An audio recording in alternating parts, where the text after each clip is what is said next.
سڵای خۆی گەورتان لێبێت بینیرانی بەڕێز من فەرمان حەسەنم و بەرنامەی ڕێساتان پێشکەش دەکەم. ئەم بەرنامەی تایبەت دەکەین یاخود قسە لەسەر موچە دەکەین، قسە لەسەر شێواز و میکانیزمەکانی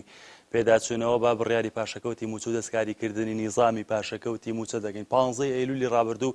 کاتێک ژمارەیەک پەرلەمانتار چوونەوە پەرلەمانی کوردستان و کۆبوونەوەی پەرلەمانی کوردستانیان ئەنجامدا، زۆرینیان کۆک بوون لەسەرەوەی یا خسوور بوون لەسەرەوەی کا لە پەرلەمانی کوردستانەوە بڕیاری پاشەکەوتی موچە خۆرانی هەرێمی کوردستان هەڵدەوەشێنەوە. پرسی موچە لە نێوان پەرلەمانی کوردستان و حکوومەتی هەرێمی کوردستاندا تا ئێستا بە هەڵپەسێردراوی ماوەتەوە. پەرلەمانی کوردستان دەتوانێت چی بکات بۆ ئەوەی موچە خۆران بگێڕێنێتەوە و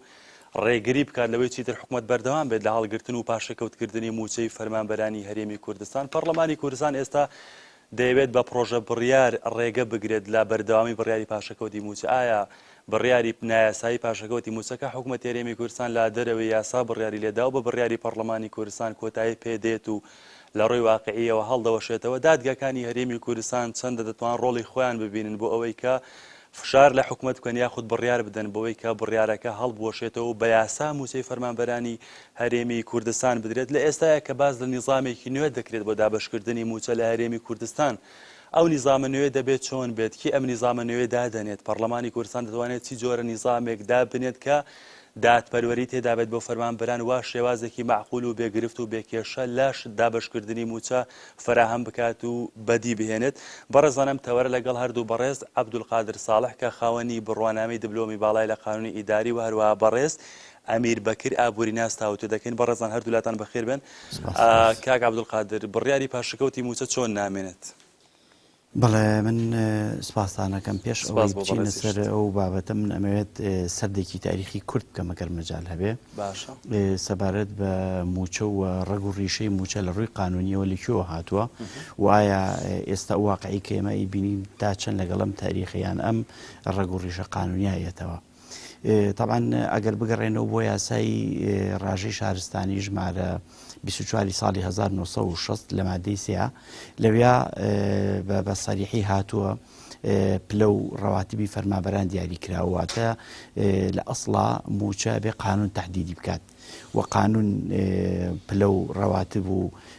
علاوە و تەرفیع و ئەوانە دیاریەکەواتە ناکرێت ئەو بابەتە بخرێتە بەردە سوڵتەی تەنفیزی و سوڵتەی جێبەجێکردن. ببوورە ئەگەر مەجال هەبێ بۆ ئەوی من دوای ئەرزی جەنابی بکەم. طبعا دوای ئەوە ئەم یاسا ئەم مادەیە لە ساڵی 1974 بە یاسای ژمارە 44 جارێکە تعدیل کرا بۆ ئەوەی مواکەبەی وەزعی مەعیشی خەڵکە هە لەلایەن سوڵتەی تەشریعیەوە و لە ساڵی 1992 ئەو وەزعی کە هات بەسەر عێراق تا 2003 هەندێک گۆڕانکاری تر لە بڕی موچەکانە کرا، واتر لە بڕی میقداری پارەکانە نەک لەوەی کە تۆ بێیت سەر لەبەری هەڵبۆشێنیتەوە. پاشەوەی کە ڕژێمی بەعز لە ساڵی 2003 ڕووخا بە ئەمری سوڵتەی ئێتیلاف بە ژمارە سی لەوێ خشتێکی موچە دانرا و ئەو خشتە موچە ماوەیەکی تقریبی چەند ساڵێک هەبوو. دوای ئەو لە ساڵی 2007 لەلایەن پەرلەمانی کوردستان و ئەمرە تعدیل کرا بە یاسای ژمارە سیوێکی ساڵی 2007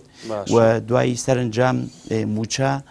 لە ناو چوارچێوەی قانونی خدمەی مەدەنی هاتە دەرەوە بوو بە یاسایەکی سەربەخۆ کە ئەمەش ئیمتیاز و زەوانەتێکی گەورەیە بۆ فەرمانبەران کە موچە وەک خۆی کە قانونی موچەی فەرمانبەرانی دەوڵەت و کەردی گشتی ژمارە 22 ساڵی 2008 دەرچوو واتە موچە لە ناو چوارچێوە و هەناوی یاسای ڕاژەی شارستانی هاتە دەرەوە کرا بە یاسایەکی سەربەخۆ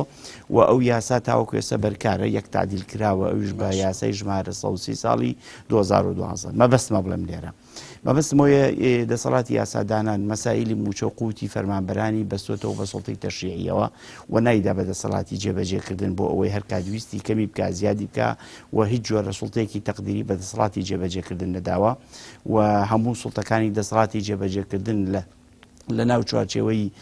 یاسای موچە سوڵتەی مقەیەدەن سوڵتەی تەقدیری نین هەر کات بێوێت تعدیلی بکە. لەبەرەوە ئەوەی کە ئێمە ئێستا لە بەردەمی ئەوە کە ئیبینینەوە و شتێکەیە کە ناوێت ناوە سیستەمی پاشەکەوتی موچە لە بەردەم فعلێک یان لە بەردەم بڕیارێکین کە بڕیارەکە بڕیارێکی یاسایی نییە و ئەوەی کە کراوە لە هەرێمی کوردستانە تەجاوزی دەسەڵاتی جێبەجێکردن بۆ سەردەسەڵاتی تەشریعی کە نابووایە بکرا لەبەرەوە کۆی بڕیارەکە لە ڕووی قانونیەوە بڕیارەکە باتڵە و باش ئەم بڕیارە باتڵە چۆن نامێنێت چۆن وا دەکرێت کە ئەم بڕیارە باتڵە طبعا ئەبێ ئەو بڕیارە هەڵبوەشێتەوە و من حەزەکەم لێرە تەرکیز بکەمە سەر یەک نقطە کەلیمەیەک زۆر بەکارەهێنرێت ئەڵێن سیستەمی پاشەکەوتی موچە ئەم مستەڵەحە ئەگەر بە مەقسوود بەکار هاتی بیان بەغێر مەقسوود بەکار بێ هەڵەیە لەبەرەوەی ئێمە دەسەڵاتی جێبەجێکردن نیظام دەرەکا واتە سیستەم دەرەکا واتە ئێمە ئۆتۆماتیکی ئاگامان لە خۆمانێ لە نەستی خۆمانە موچەمان لە قانونیە ناکردمان بە نیظام لەبەرەوە ناکرێ ئێمە بەڵێ لەگەڵ ڕێزمان بۆ پەرلەمانتارەکان لەگەڵ ڕێزمان بۆ کەسانی کە لە بواری یاسایە ئیشەکە نابێ باز لە سیستەمی پاشەکەوتی خۆی ئەسڵان لەبەرەوەی بڕیارەکە خۆی بڕیارە سیستەم نییە و ناکرێ ئێمە بین باز لەوە بکەین سیستەمێکی نوێی سیستەمێکی نوێی موچە دابنین ئەسڵەن ئێمە بێ قانونی موچە دابنین قانونی موچە کێت دەریەکە پەرلەمانی کوردستان دەریەکە لەبەر ئەوە بە بڕوای من قانونی موچەی ساڵی ژمارە 22 ساڵ 2010 نافیزە لە کوردستانە تا ئەو کاتێک قانونێکی بەدیلی لە کوردستانەوە بۆ دەرئەچێ کە قانونەکە تعدیلی ئەکا یاخود قانونێکی تری بۆ دەرئەکاتەوە ئەم بڕیاری پاشەکەوتی موچە بە بڕیاری پەرلەمانی کوردستان نەک بە یاسا هەڵدەوەشێتەوە نامێنێت نەخێر چونکە بڕیار ئێمە بڕیارێکە لە دەسەڵاتی جێبەجێکردنەوە دەرەچێت بڕیارێکە کە خازە بۆ ڕقابەی قەزای ئیداری و ئەو بڕیارە ڕێوشێنی قانونی خۆی هەیە و بەپێ ئەو ڕێوشێنانەی کە لە قەزای ئیداری هاتوو ئیلغاکرێتەوە و تەنها ئەبێت دەسەڵاتی جێبەجێکردن خۆی بڕیارەکە ئیلغا بکاتەوە و پەرلەمانی کوردستان ناتوانێت خۆی بە بڕیارێکی پەرلەمانی بڵێ منەوە بڕیارە مەڵۆشاندەوە ئەوە جۆرێکە لە تەجاوزی دەسەڵات ئێستا دەیگرێتە بەر یاخود بەنیازە بیگرێتە بەر ئەمەی پەرلەمانتارن باسی دەکەن ئەم شێوازە نادروستە ئەمە هیچ بۆ خەڵک ناگێڕێت بە بڕوای من ئەوەی کە ئێستا پەرلەمان ئێوە کاری لەسەر بکات لە ڕووی یاساییەوە دروست نییە و پەرلەمانی کوردستان تەنها توانێت لە چوارچێوەی ڕقابەی خۆیە سوڵتەی ڕقابەکە خۆی بەکاربێنێ دەسەڵاتی جێبەجێکردن بانکاتە بەردەم پەرلەمان و لێپرسینەوەی لەگەڵا بکات پەرلەمانی کوردستان محاسبەی حکومەت بەڵێ ئەبێ محاسبەی حکومەت بکات و ناچاری بکات ئیلزامی بکات بە هەڵوەشانەوەی ئەو بڕێ نەک پەرلەمان خۆی بڕیارەکە دەربکات و ئەبێ حکومەت یاریێم ئەو بڕیارەی ئیلغا بکاتەوە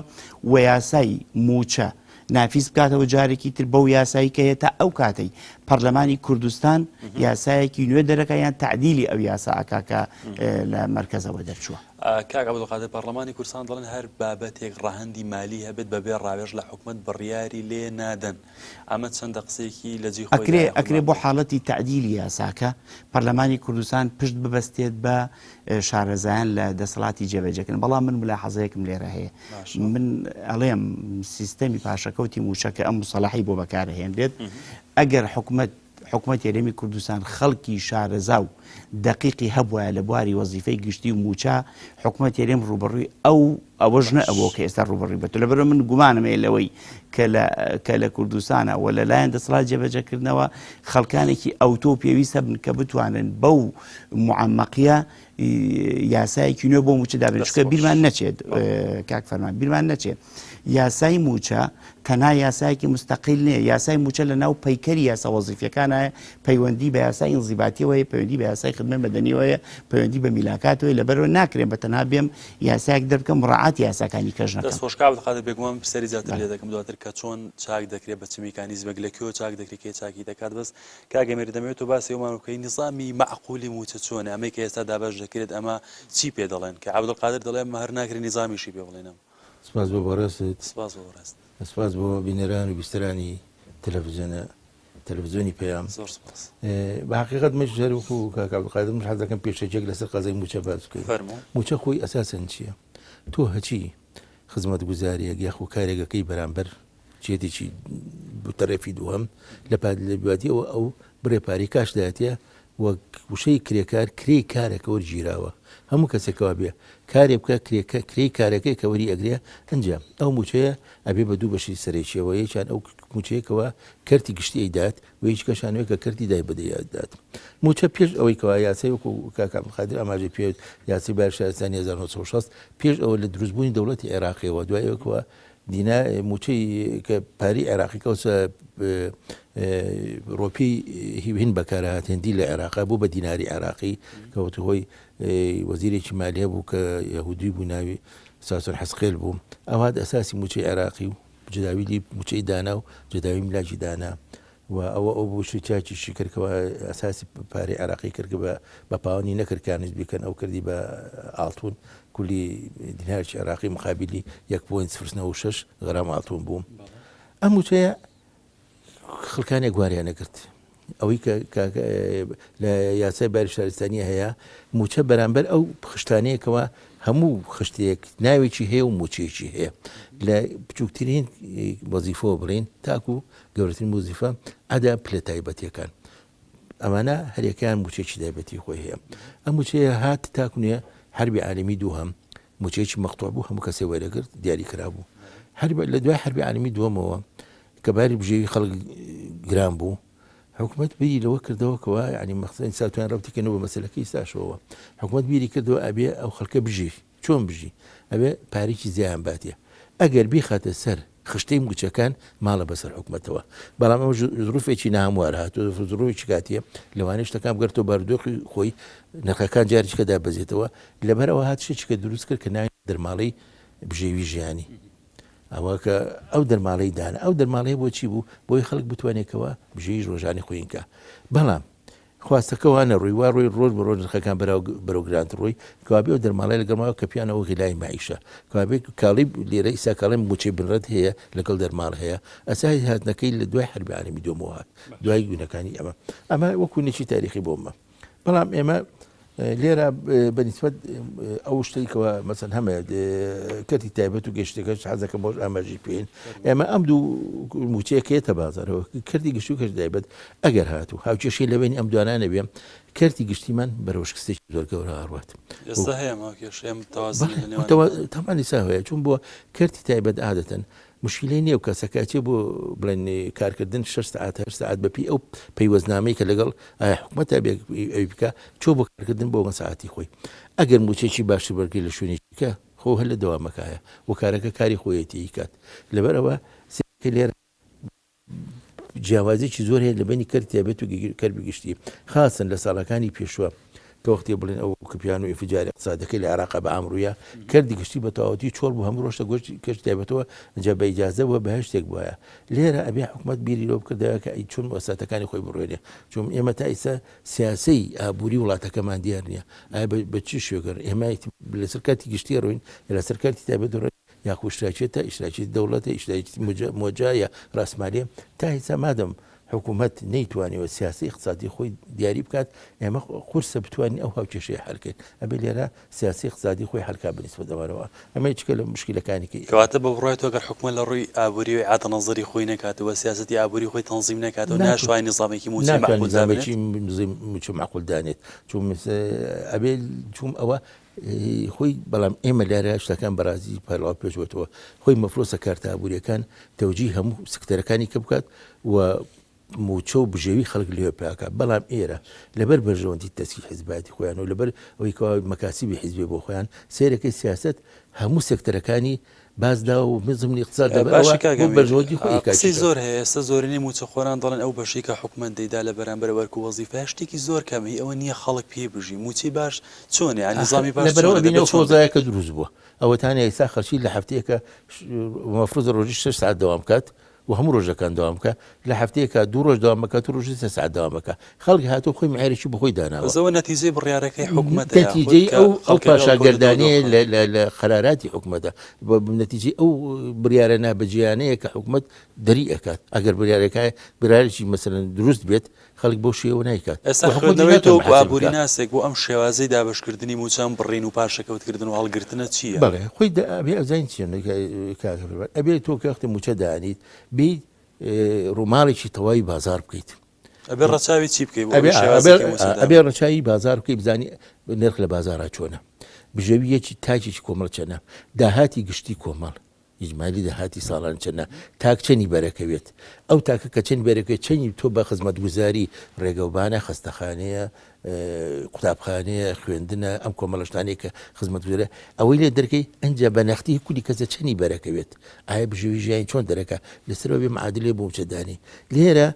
وەکو کاک عەبدولقادر فەرمووی کۆمەڵی خەڵک هەدون دەیسا ئەڵێ ئێمە موچە ئەگۆڕین بەڵام بێ ئەمە هیچ ڕووماڵێکمان هەیە ئەم حکوومەت ئەم شتانی کردووە کاتی خۆی بڕیاریاوە لەم شێوازی دابشکردنی مەفروض ئێستا ڕووماڵێکی بازار بکات و نرخی بازار وەرگێت و ئێستا ئێمە نادیارە حکوومەت یارمی کوردستان داهاتەکەی چەنە کە تۆ نزانین داهاتی چەنە ئایا داهاتی تاک چەنە لەسەر ئەوە لەبەرەوەی ئێمە هیچ ژمارێکمان لایە خۆت وەکو پیاوێکی یابووری ناس قۆتی ئەوە هەیە ئێستا موچە دابەش بکات و نەیکات چونکە دەوترێت توانای هەیە و بان خەز نایکات بەو ژمارانی کەوا ئیساکەوا بازەکرێت لە میدیاکانە و ئەو ژمارانی کە بە شێوە لە شێوەکان تەسەڕوو بەکاتویەت و ئەڕوات و ئەو ڕقمانی باجاری لە دەم مەسئولین دەرەچێت کە نیانی بڵم بەڵام لە بەدەشێنەوەن بەزیاوە ئەتوانێتەوە دابینی وە باش کاکەمێ بۆچی عێراق دەتوانێت موچی خۆی بدا نظامی خۆی بەردەوام و موچی نەبڕێوە لە کاتی خۆی دەدا بۆ ئەمان ناتوانن کاکە عێراق لە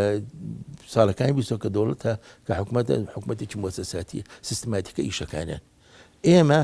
دەوڵەتێکی حیزبیە واتە نیزامی بەڕێوەبردن لە عێراق سەرکەوتووترە لە هەرێمی کوردستان بەتاکید چوم بەتاکید سەرکەوتووترەکە چۆن میساج لە مەسەن لە پەرلەمانی عێراقا هەر بۆ نمونە لوژنەی نەزاهەی عێراقی بە سەدەها وەزیر خەڵکی و کاربەدەستان و کارمەندان و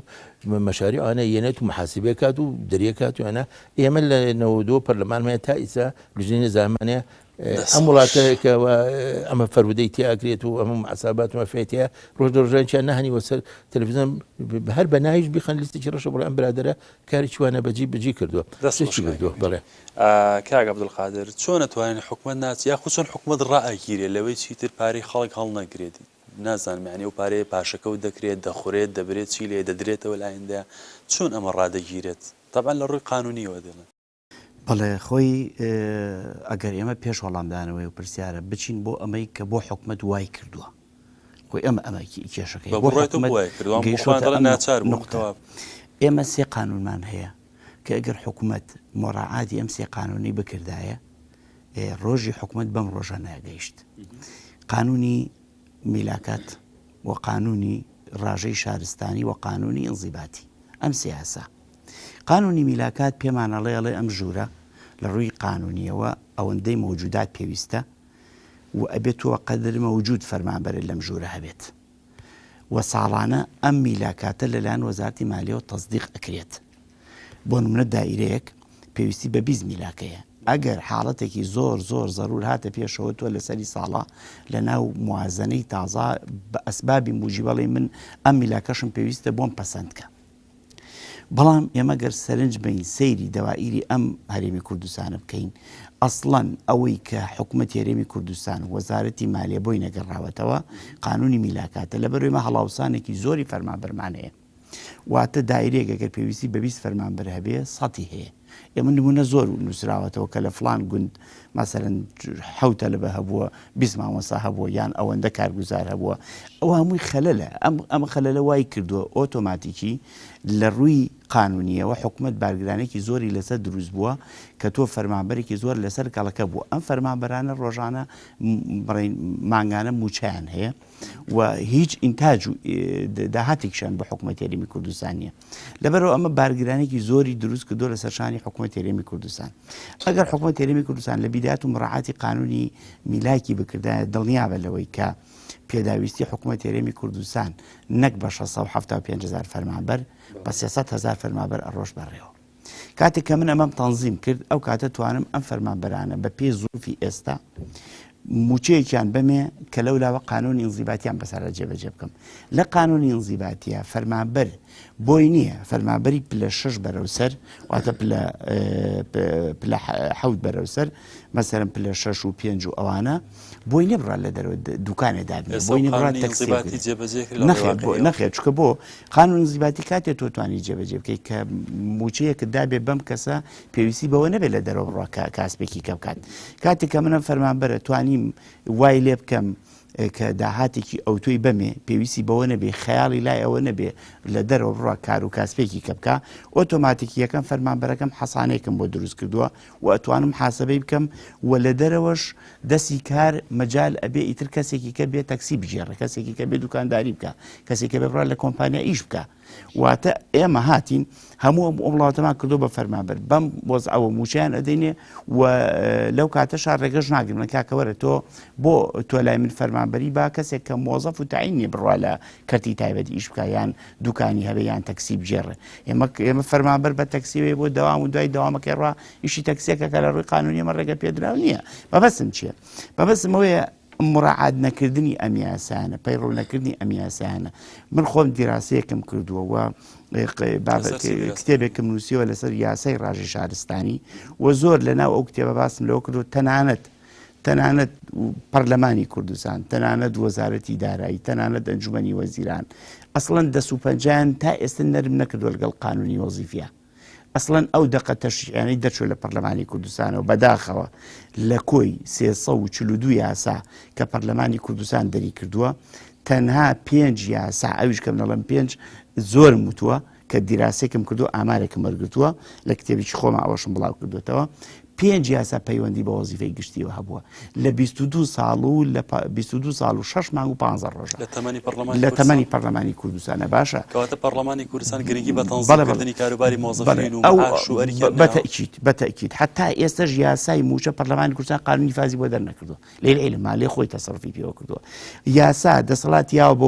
وەزیری مالێ دەسەڵاتەکەی لێ وەرگرتوێتەوە لە کاتێکە لە ڕووی قانونیەوە کاتێک کە وەزیرێک یاسا دەسەڵاتی پێدا ڕاستەوخۆ بەس یاساش ئەتوانێت لێ وەربگرێتەوە وەزارەتی مالیە بە تعلیمات دەسەڵات لە وەزیر وەرەگرێتەوە وەزارەتی مالیە قانون نافیز ئەکا وەزارەتی مالیە شانی وەزارەتی داراییەکە چەندە لە ڕووی قانونی لە ڕووی قانونی و ئیشکالێتی تیا بەس ڕقابەیەک نییە بێت بڵێ کاکە وەزارەتی مالیە کاتێک کە وەزیرێک قانون دەسەڵاتی پێداوە بە چ دەسەڵاتێت تۆیت دەسەڵاتێ لە وەزیرێ وەرەگریتەوە کە قانون کە ڕاستەوە خۆت دەسەڵاتەکەی بە حکمی قانون وەرگرت وەزارەتی داراییش بە قانونەکە ئێستا وەزارەتی دارایی بە بڕای من ئیشی پێیەکە بەڵام بەو تعلیماتانی کە خۆی دەرێکا لە بۆ تەنفیزی قانونەکە ئیتر چۆنیەکە خۆ ڕقابەی مەشروعەتیشمانیە بەو دقیقیە هەرچەند لە هەندێک بوارە ئیشی باشی کردووە بەڵام بەڕاستی لە هەندێک بواریش ئەتوانم بڵێم وەک پێویست ڕۆحی قانونەکانی جێبەجێ نەکردووە هەندێک ئیجتیهاداتی کردووە کە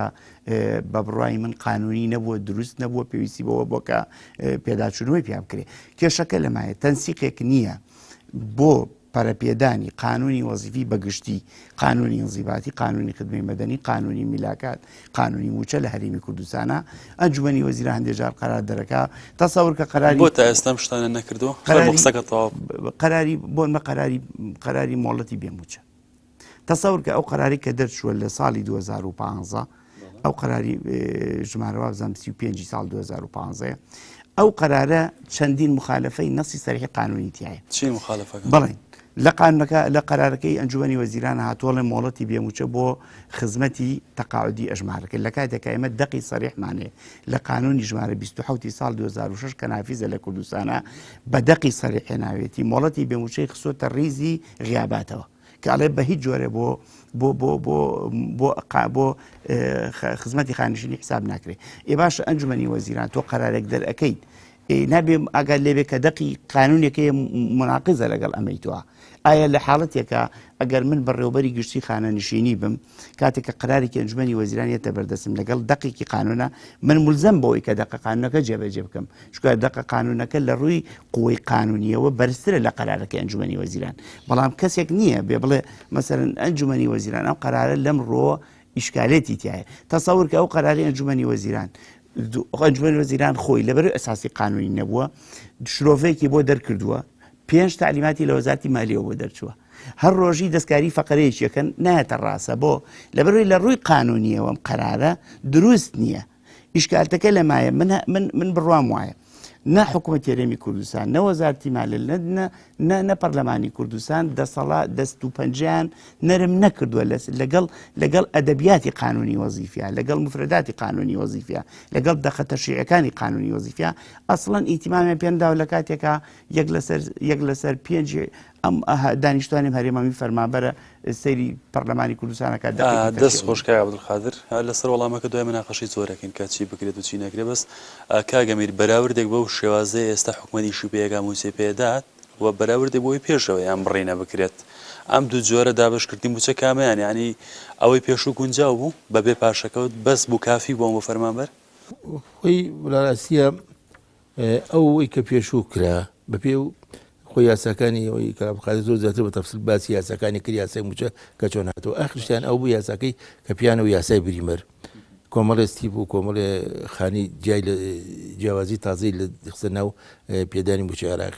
عێراقیەوە بەعام دوای ئەوەش خەزەی موچە ئێمە تا ئێستا مادەم نەزمنی چارچەوەی عێراقی فیدراڵاییژەکەین مەفروزم موچە لە هەموو شوێنەکانی عێراق وەکو یەک بێ بە یەک شەون بدرێت بە یەک سیستم بدرێت و فەرق و جیاوازی نەبێت لە بینی چون موچە لەسەر دووش دەدرێت یاخو لەسەر پلەی خوێندەی و تا چ قۆناغی خوێنوێتی کە دامەزرێ یاخو لەسەر شێوازی ئەو کاری کاوکایە ئەو کەسی کە دامەزرێ یعنی مەسەن بۆ کاری مەسەن بەکالۆرس بڵین بەکالۆرسێکی کوردی لەگەڵ بەکالۆرس هێندسە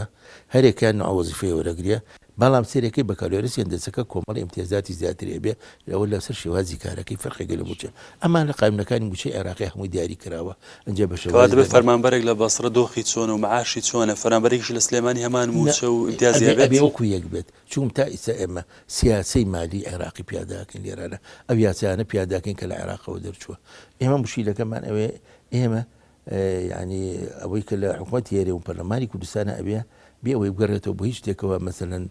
یا یاساکەم بە تەواتی الغاکات یا بڕیارانی کە دەرچووی الغایکە یاشی تازە بێنێتەوە بەدیلەکەی هیچ وای نەکردووە بەڵکو کۆمەڵێ ڕێنمایی دەرەکە لە وەزارەتی مالیەوە یا لانجومەنی وەزیرانەوە یا کۆمەڵی لجانی تایبەت دروست دەکات بێ ئەوەی کە بگەڕێنەوە بۆ سەرچاوەیەکی دروستی قانونی یا تەلیماتی دروست کەوا ئەو برای پێ دەکەن لەبەرەوە زێرەکەی و تەفاوتە ئەو جیاوازەیە لە بینی موچەکانە موچە خۆرانی هەرێمی کوردستان هەر بۆ ڕۆژکەوەکەڵی یەک موچە بێت وە جەنابیش دەزانیت پێشەوەی کام بارودۆخی ئیسای بێتە خوارەوە پێش فرانندومانە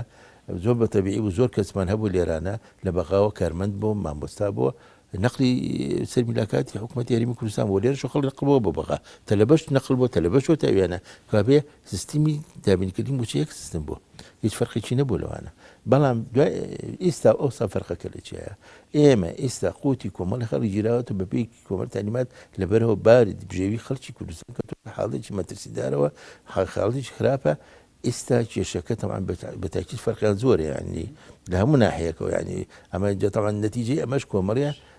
کۆمەڵە شتی ئەکوێتە سەرگا فەرمان مەسەن لە ناحەی کۆمەڵایەتی و کێشی بێگومان پرسیارە لێکم کاگەمێری دواتر بەڵام ئەو نیزامی موچەی لە عێراقی ئەمە نیزامێکی سەرکەوتووە نظام موچە و عادی جنابتكم لە وەزارەوە کە وەختی نظامی موچەی عێراقی دانراوە لەسەر دراسی دانراوە ئەو مؤشیراتانی کەوا تەفسیرەکاتە سەر ئەوەی کەوا لە جداوی ملاکاتی مۆزەفین بەرامبەری کەراتبێ دانراوە لەگەڵ داهاتی عێراقیە عێراق لەگەڵ داهاتەکەی خۆی حساباتیەوەی کردووە ڕۆماڵیەوەی کردووە هەتا لە زۆر دراساتی کەواکراوە لە وەزارەتی پلاندانانی عێراقی و ئەمانە وەزارەتی مالیە وەزارەتی دەوریە بووە مخارنە کراوە بە مستەوای دەخلی فەردی عێراقی لەگەڵ خەڵکانی دەور پشتمانە لەگەڵ وڵاتانی دەرپشتمانە بۆ ئەوەی کەوا هیجرەیەکی کرێکاری زۆر نەبێت لە وڵاتانی دەرەوە بە شوەیەکی دروست وێنە دروست بێت بە قاچاق بێن ئێرانە بووی کەوا لە پارێ هەتا خۆمان ئێمە لەم سلێمانیا گەرجەنای بەبییر بێ لە ساڵانی پێشوەکە وەختی ئەزمەی مالی لە ئێران دروست بوو سێرەکەم بە لێشاو خەڵکانی ئێران هاتن لێرە کاریانە کرد بە شوەیەکی قاچاق بۆچی چون لێرە ئێراداتی دەخلی باشتر بکە لە ئێرا دەستێکرد کە بەعینی ئیش بەڵام عێراقی ئەوەی یەکرد ئەم شێوازەی حکومەت ئێستا موچە بۆ موچە ئیش پێ دەکات ئەمە چەند تاسیری لەسەر وەزی خەڵتە بێت تاسی لەسەر بازار دەبێت چەند تاسی لەسەر ژیانی گشتی خەڵکە بێت ئەمە تاسیری بەتەکید لەسەر بازار لەسەر جارێ واتە تەنها تاسی لەسەر موچە خۆران نابێت چون ڕۆوافیدی پارە بۆ بازار دوو ڕافیدی زۆر ئەساسیە موچە و لەگەڵ پرۆژە حکوومەت هیچیان نییە ئێستا پرۆژە هەر بۆ بەسفر ئەوەتانێ هەتا زۆر لە کۆمپانەکان مای پوچ بوون و ئەو وشکایەکە وەکو پێڵەن چارەکە موچە چارەکە موچێتوە ئەی باچ لەکوێکەوە کاو بێ پارێتە ناو بازارەوە ئەمە تاسیری بازار تاسیری حاڵتی کۆمەڵایەتی ئێستا سێری بڕۆی نەگەر ئامارەکانی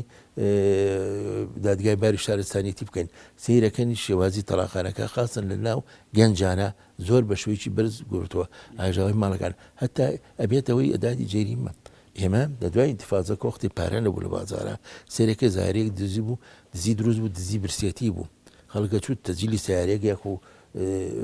تایەکی زیاخ و یان پێکی سەربان بەڵام کە وەختی جیرفانەکەی پڕ و کوردڵە کاسی پڕ ئاشتی ماڵە کە وەختی جیرفای پڕ و زاهیرەیە دزێتیە نەما ئیستا خەریکە وردە ئەو زاهیرانە دروست دەبێتەوە چون خەڵک کە بەسی بوو هەم پەلامار هەموو شتێکگەیات حکومەت بیانیوێکی بوو دەگوت کاتێک ئەم شێواز زەماندانەوە دابشکردنی موچە بە جۆری ئەو بە خەڵک تاسن موچەی زۆر بێت زیاتری لێ بڕامەش زۆرێک لە عەدالەتی تیا ئەمە تاسن دروست باکسەوە موچە من بە بۆچوونی من موچە شتێکە کەوات تێربوونی تیانەی ئینسان بووی چون تا تۆ تەکنۆلۆژیا و پێشکەوتن و شارستانی پێشکەوێت تۆ زیاتر پێویستە بپەرە پێداویستەکانی زیاتر ئەبێ موچەی باش چۆنە ئینسانە بێت چەنە هێچەنی هەبێ بۆ ئەوەی بەشی بکات و پێی بژی و کێشەی نەبێت لە خەتی فقر بڵێتە سەرەوە ئەو خەتی پێڵە خەتی هێڵی فەقیر ئەمەی حکومەتدا بەشیەکە ئەمە کەوێتە چوارچەوەی هێڵی هەژاریەوە ئەمەکە خەڵک دەڵێ بەشم ناکە بەشی کرێ خانوو ناکە بەشی مەسرف ژیان ناکات ئێمە بەداخەوە لە کوردستانە ئێمە تا ئێستا ئامارێکی دروستمانێ لەوە ئەجیان لەو بڕوایم ئێمە تا ئێستا ئەگەر ئاماریەمانە بۆیە ڕێژەی بەتایی لە کوردستانە بە کێربێکی زۆر بەرز بووتەوە ئێستا حکومەت بەکاری خەڵکی هەژار کردووە دوای ڕێژەی جێر خەتی فقر هەژاری ئەگەر ئاماریشی دروست هەبووایە بەڵام ئێمە مشکلەکەی ئەگەر ئێستا ئاماریە بکەین بڵین لە سەدا ئەوەی برسیە لە سەداین ئەوەی لەژێر خەتیێرەوە شێوەی مخارنەیەکمانەیە بۆ پێش ئەم وەختە چۆن بوو ئەمەی کێشەکانی ئێمە ئەم وڵاتی ئێمە ئیمانی بە ژمارە نییە منویست بڵێم شێوازەی کە حکومەت ئێستا پێڕەوی دەکات ئەمە تەسیریە بۆ لەسەرەوەی خەڵک زیاتر بچێتە خوارهێڵی هەژاری یا خەڵک هەژار فەرمانبەران بەتایبەت دوکانارەکانیش ئەگەر دوکانارێک لە گەڕی چێکە کە دە فەرماندەریتایە کە شتەکانی ساغنەبەوە بە تاچی تەسیج لەسەرەوەیە لەسەر تەکسیشی هەیە لەسەر سەرتاشیش هەیە لەسەر هەموو خاصن لەسەر قوتای مەسەر نیسا هەر بۆ نمونە لە کوردستان ئێمە قوتای قارات بە ڕێژەی لە ساعت چەند کەمی کردووە سەبەب چییە؟ سەبەکە نەبوونی ئەو پارەیە ئێمە ناڵێن بۆ شوێک کاتەزەقی بەڵە چوون بن بەس ئەو ناڵێم خەڵێک کە ئەگەر هاتوو ڕێژەی پارە زۆری هەبێت پێویستی بۆچی پێ بموکو پێ تەڵەباتی ژانی هەبێ لەبەرەوە سەرەکەی ساڵانی پێشوو ئەوەی گروپاتی سیاحی بۆ دەرەوە ئەچوو ئەوەی گروپات ئەچوو بۆ ئەمرا ئێمە لە زمانی خۆیان نەما بین لە ساڵەکە سێ جار ئەمرا هەبێ سەرەکەی لە هەفتێکە زیاتر لە 5 لە خەڵک دیار پارەی پێ بۆیە لەبەرەوە پێویستە پێداویستی خواستەکانی ژیان کە حەزی پێێتە هەچ کەسە بە شێوەیەک بێ تا پارەی بەدەستەوە بە تاکید مەجالاتی زۆر زۆر بۆ سەرفکردن ئیسا هەمووی لێگرتەوە زۆر باشە دەخش کاگا عەبدولقادر خەڵکێکی زۆر چاوەڕێ بوون یاخود چاوەڕوانیان لەوە دەکرد داواکاری گشتی هەرێمی کوردستان ئیش بکات لە مەسەلەی پاشەکەوتی موچە مەسئولین محاسبە بکات دادگاکان داواکاری گشتێتوانن چی بکەن لە بابەتەیە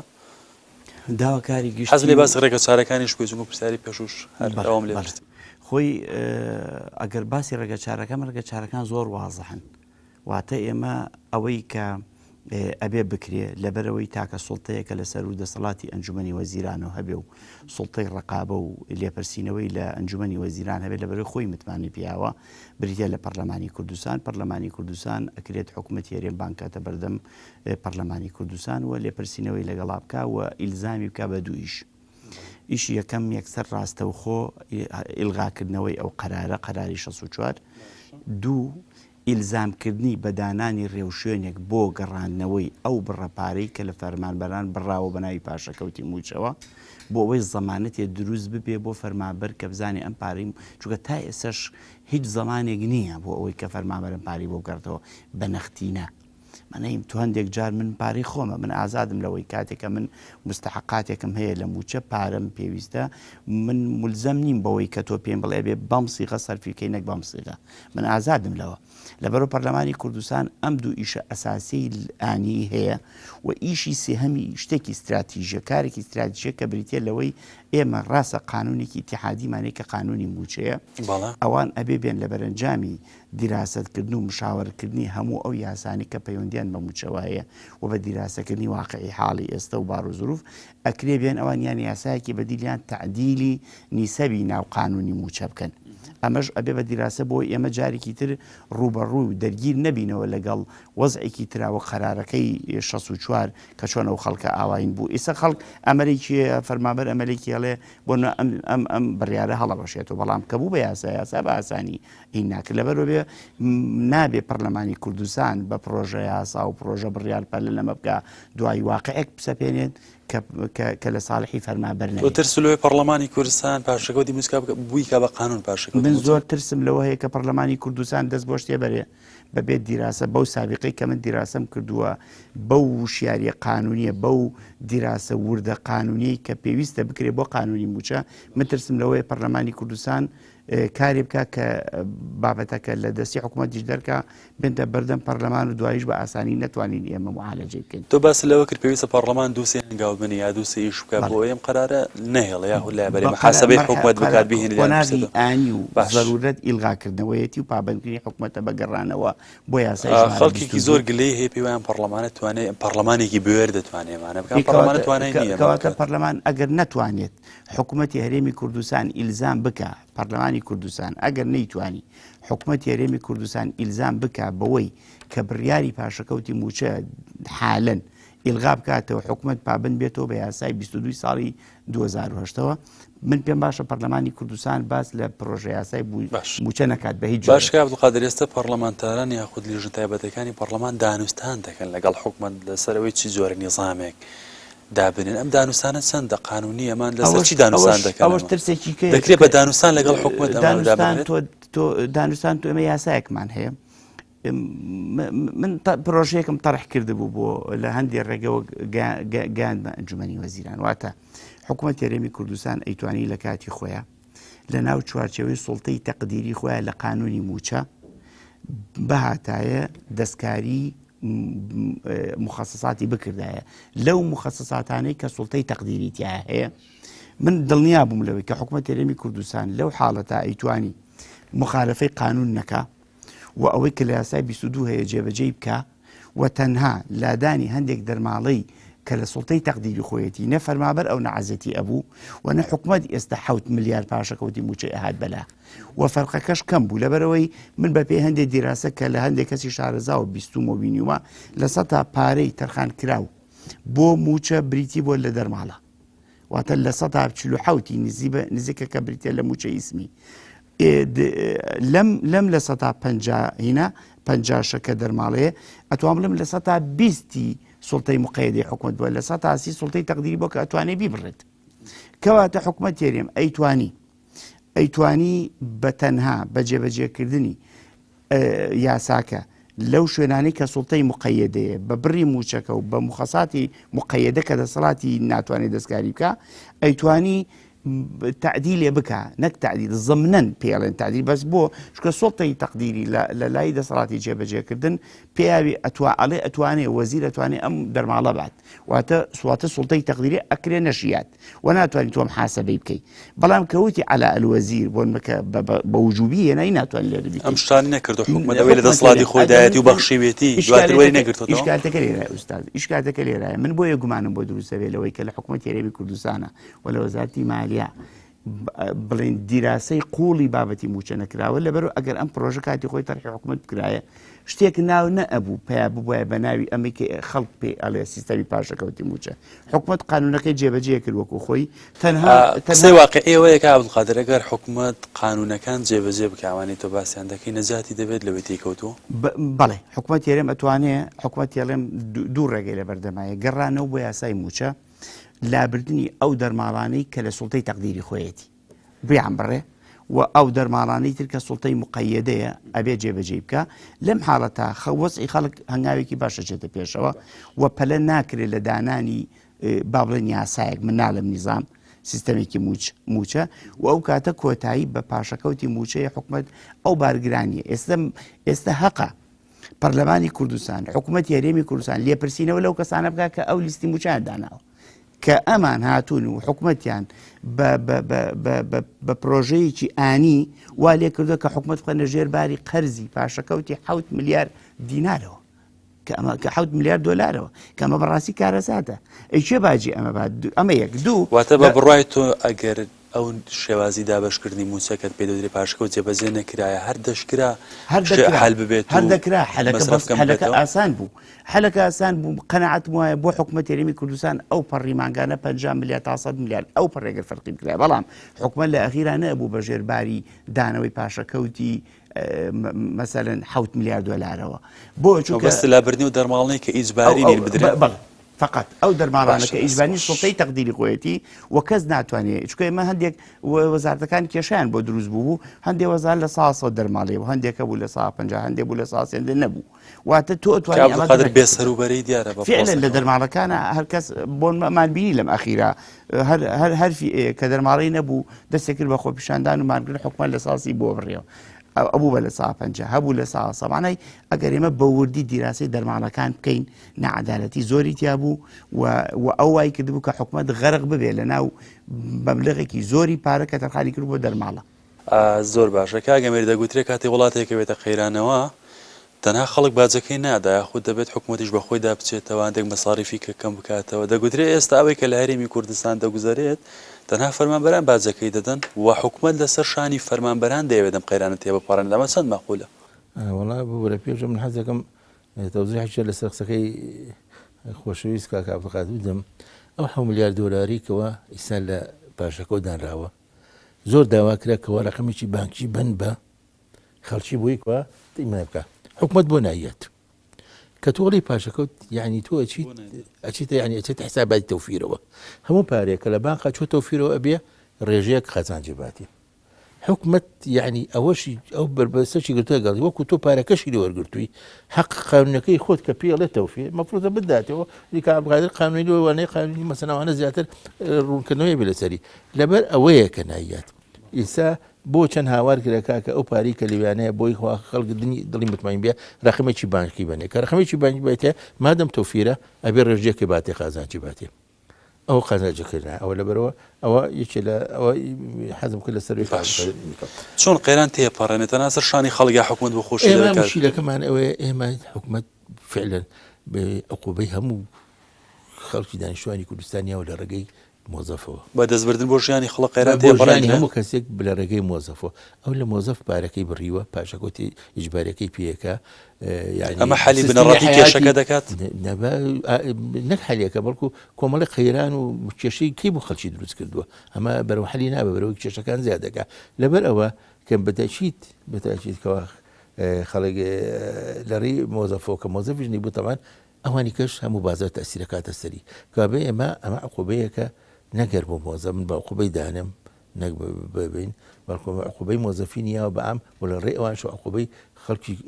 گەلی کوردستانیەوە بەگشتی کاگەمێر دەگوترێت داهاتی ناوخۆش زۆر یعنی دەکرێت زیاترش بکرێت داهاتی ناوخۆ چۆن کۆ دەکرێت و چۆن زیاد دەکرێت چۆن دەتوانانی یارمەتی دەرێت بۆی وەزعەت تێپەڕێت داهاتی ناوخۆ مەسەن دەکرێت بۆ موسا پشتی پێ بەترەوەیە ئێمە اقتصاد کە گەر موجه بێ یعنی بەیەک خەتابی ئەمە خەتەرترین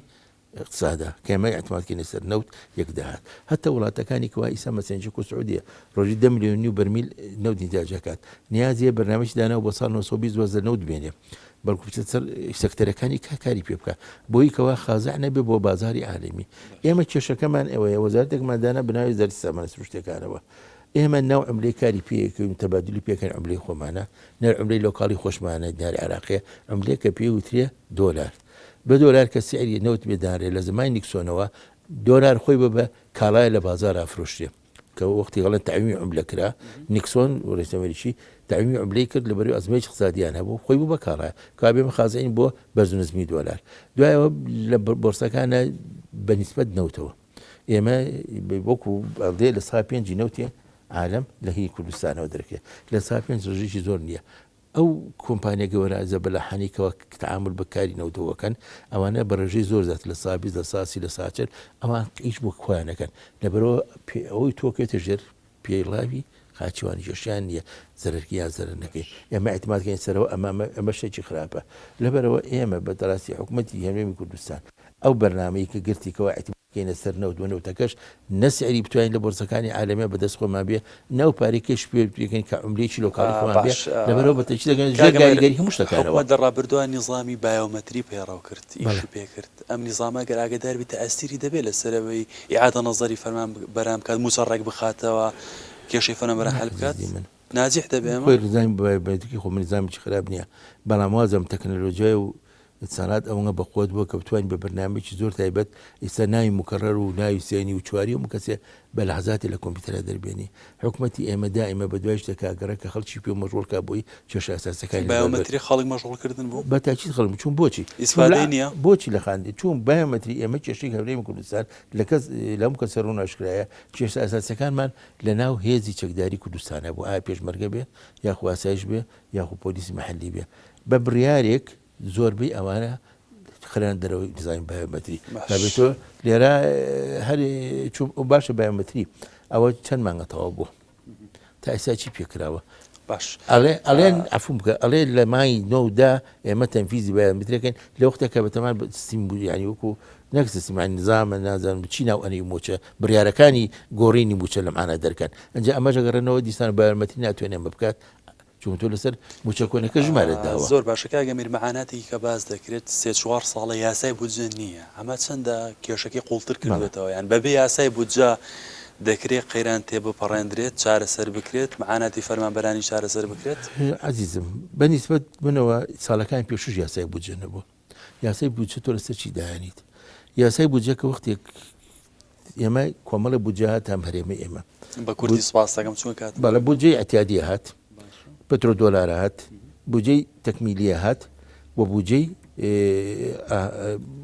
تەرمی محافەزات هات ئێمە خەڵکیان ڕانی و یەک بەزارەوە کە بودجێ ئامە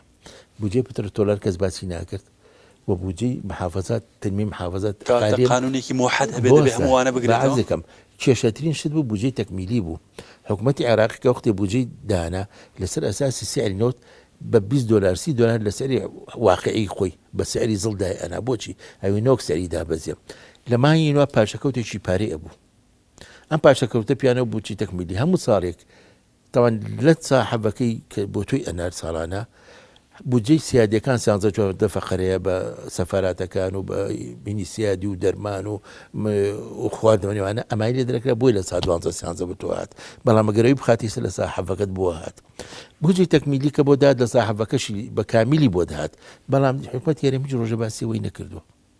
ئەو پارەی بۆ چۆرکەمانی نۆدا گەیشتە ئێرانە ئەمەیە لە کێشەکان دوای بودجە لەسەر چی دانێ کەمت بودجەی ساڵی داهاتوو دانم ئەبێ ئەم ساڵ بدام چەندم سەرف کردووە ئەوەی کە بۆ تەخسیس دەکرا بۆ وەزارەتەکانی هەرێمی هیچ وەزارەتێک نیە لە ساسە پارەکەی سەرف کرد بێ لە سا 80 لە سا 70 لە سا 90 لەوە زیاتر سەرف ئاخر بەعرزێک ئەو پارەی بگەڕێتە خەزانەی دەوڵە تکرار نابوو بە ساڵێکی کەش و ئەو تەقریرانەش ئەبێ بچێتە ڕقابەی مالی بێت تەصدیقیکە نەک حکوومەتی هەرێم ئەبە ئەفم کە تۆ حەزەکەم لەبەر ئەو پارێش کە ئەچۆ ئەویانە هیچ تەقریرێکی ساڵانت نییە لە مقارڕقابی مالیەوە تەزیق کرابێ لەسەر بودجە لەبەر ئەوە بە تاکید متەجدم ئەوانی کە کراوە هیچ یاسای بودجە بۆ بەشێکی یاساقدر حەزم لێ لە 2 دقا سەرنجەکانی کۆتایی خۆت بڵێ چارەسەرەکان بخێ ڕوو ئەگەر سەرنجێکی شما بێ من ڕێگەم نەدابی وی پرسیارە و سپاس دەکەم بە کورتی بخێ ڕوو سپاس دەکەم ئەوەی کە پێویست بوو من هەر تەنها ئەوەندە ئاڵێم حەلەکە زۆر بەسیتە تەنها حکومەت ئیلزام کرێ بە هەڵۆشانەوەی و بڕیارە و ئیلزامیش کرێ بە دانانی ڕێو شوێنێک بۆ ئەوەی بۆ چۆنێتی زەمانەتی مافی فەرمانبەر لەو پاشەکەوتەی کە بە ناوی پاشەکەوتەوە پارەی لێ بڕاوە چکە خۆی هەر شتێک ئەساسی قانونی نە و ناتوانێت قانونی مامەڵی لەگەڵا بکەیت لەبەرێمە ئیشکالێتمان لەگەڕانی پاشەکەوتەکە لەم خاڵایە و زائیدەن ئەگەر ئێمە قەنەعەتمان بەوەش نییە کە یاسای موچەی 22 ساڵی 2010 حکوومەتی ئیتیحادی جێبەجێ بکەین پەرلەمانی کوردستان بەڕاستی بێت لە ڕێگەی کۆمەڵە خەڵکی خەبیر و شارەزاوە یاسایەکی موچەی تایبەت بە هەرێمی کوردستانە بێ بەمەرجێک مڕاعات و مسەجیم ئەو نیزامی نوێی موچە گەردا بنرێت ئەبێت چۆن بێت چۆن دادپەروەری تێدا دێت ئەو لە ڕوە اقتصادی و ئابوووریەکەیەوە ئەوە اختصاصی هێنا من لە ڕووی ئیش بۆ عێراق بکرێت بێگرفتەوە لە ڕووی قانونیەوە بەڵێ لەبەرەوەی ئێمە ئەو یاسای موچەی کە هەیە 22 ساڵی 2010 هەم لەلایەکەوە هەماهەنگە لەگەڵ یاسای ڕاژی شارستانی و لە هەمان کاتە هەماهەنگە لەگەڵ قانونی ئینزیباتی کەمە دوو قانونن هەرسێکیان پێکەوە جونگە ئەساسیەکانی وەزیفەی گشتی پێک ئەهێنن لەبەرەوە ناکرێت پەرلەمانی کوردستان بە تەنها بێ بیەوێ کار لەسەر یاسای موچە بکە بەبێ ڕەچاوکردنی یاساکانی کە لەبەرەوە پەرلەمانی کوردستان ئەرکی قورسە و تەنها بریتی نیە لەوەی تۆ خوشتەیەک بێنی بڵێ ئەو من هینم کرد وەکو خشتێک کە بڵاو کرایەوە و ناویان لێنا ئەو بڕیارەکە نا ئەبێت تۆ بی کەوتت یاسا نابێت جا ئەسڵ لە جوڵزی یاسا دەریکە بیکی بیخیتە سوڵتەی ئەنجومەنی وەزیرانەوە نەخێر ئەوە ڕێگەی وا دروست نییە و بێ بە پێ یاسایەک کە مڕعاتی یاساکانی دەوروبەری خۆی کردوێ ئەو یاسا دەربکرێت بە بڕای من معالەجەکە دەست خۆشکاگەمێت تۆ سەرنجەکانی کۆتایی چین کەسێکی ئابووری ناچۆن هەلەکانت چین بۆ هەلەکە ئەوەیەکەوە ئەوەی کەیسا ئەو لژانانی بۆ تەشیر کراوە بۆ قەزەی پیاداچوونەوە بە لیستەکانی موچە ئەبێ لیستی ئەگەر ئەمان بیانێ لە عێراقی دەرچێت بە کوردستانی بیکەن لیستێکی تایبەتی بکەن ئەمە پێویستی بە کۆمەڵە مۆشراتی زۆر هەیە بەڕووماڵێکی بازار هەیە بە داهاتی تاچی خەڵک کە تا ئیسا ناڕوونە و ناشەفافە ئەوانە مەسای بۆ بکرێ سەیری دەوردراسەکان بکرێت ئێمە ئەتوانین بژەی چژارمان لەگەڵاوانە چۆنکەین بۆی حرەکەی دیموگرافی خەڵکی لە بینی ئێمە و دراوسەکانە دروست نەبێت تەسیر کاتە سەر اقتصادەکەمان ئابوو شێوێ کۆمەڵێ ئەو ڕێساوی یاسان بگیرێتە بەر زۆر باشە دەست خۆش کاک ئەمیر بەکر ئاپورینان زۆر سپاس بە ڕێزت کاک عەبدولقادر ساڵح خاوەنی بڕۆنامی دیپلۆمی باڵا لە قانونی داری و لێکۆڵەری قانونی بەڕێزت زۆر سپاس بۆ وەرگتان بینەرانی بەڕێز زۆر سپاس بۆ ئێوەش کە لەگەڵمان بوون تا بەرنامەیەکی دیکە بۆ خۆی گەردانە سپێر و خواتان لەگەڵ